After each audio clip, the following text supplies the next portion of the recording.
జిల్లా తణుకులో ముఖ్యమంత్రి చంద్రబాబు పర్యటిస్తున్నారు. స్థానిక ఎన్టీఆర్ పార్క్ వద్ద పారిశుద్ధ కార్మికులతో ముఖాముఖిలో పాల్గొన్నారు. తనకు కూరగాయల హోల్సేల్ మార్కెట్ను పరిశీలించారు. కూరగాయల వ్యర్థాల నుంచి ఎరువుల తయారీపై అవగాహన కార్యక్రమం నిర్వహించారు. అనంతరం సభలో చంద్రబాబు మాట్లాడుతున్నారు. ఇప్పుడు లైవ్ చూద్దాం. ఆలోచనలు వచ్చాయి. దీనికి మీరు కూడా దోహదం చేయాలి. అదే మరి ఒక్క చెట్ల నుంచి అవి తీసుకొని అక్కడి నుంచి ప్లేట్లు తయారు చేస్తున్నారు. అరటి దాంట్లో నుంచి ప్లేట్లు తయారు చేస్తున్నారు. ఒకప్పుడు ఆకుల నుంచే తయారు చేసేవాళ్ళం. ఇక్కడంతా కూడా ఏవైతే తుంగుంది, ఇక్కడ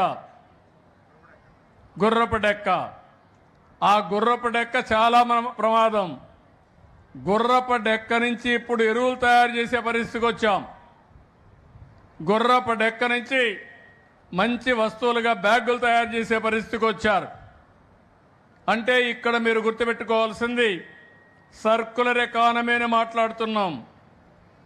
ఈరోజు ఎవరైనా పిల్లలు పుస్తకాలు కానీ ఉంటే, వేస్ట్ పుస్తకాలు ఉంటే ఆ పుస్తకాలు తీసుకొచ్చి ఇస్తే కొత్త పుస్తకాలు ఇచ్చే పరిస్థితికి వచ్చాం.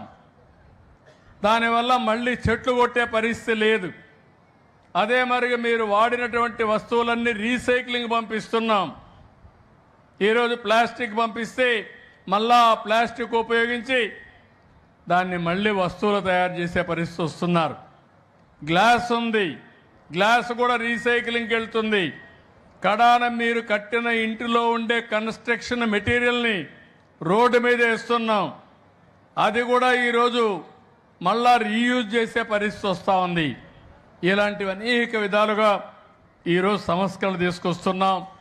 నేను ఒక విధంగా చెప్పాలంటే చాలా గర్వపడుతున్నా. సమైక్య ఆంధ్రప్రదేశ్లో పచ్చదనం, పరిశుభ్రం దేశంలో మొట్టమొదటిసారిగా నేనే ప్రవేశపెట్టాను. అదే మాదిరిగా మీరు ఒక్కసారి చూస్తే మళ్ళీ నేను ముఖ్యమంత్రిగా ఉన్నప్పుడు నరేంద్ర మోడీ గారు అడిగితే ఆయన ఆదేశాల ప్రకారం స్వచ్ఛ ఆంధ్రప్రదేశ్, స్వచ్ఛ భారత్ రిపోర్ట్ నేనే ఇచ్చాను.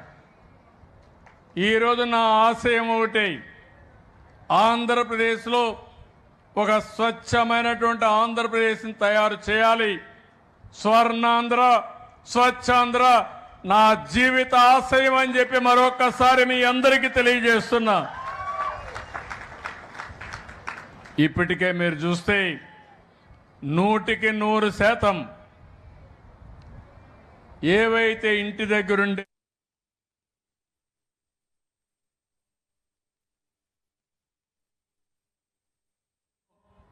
రెండు వేస్ట్ నుంచి ఎనర్జీ ప్లాంట్స్ పెట్టాం. 30 మెగావాట్లకి 2 పెట్టాం.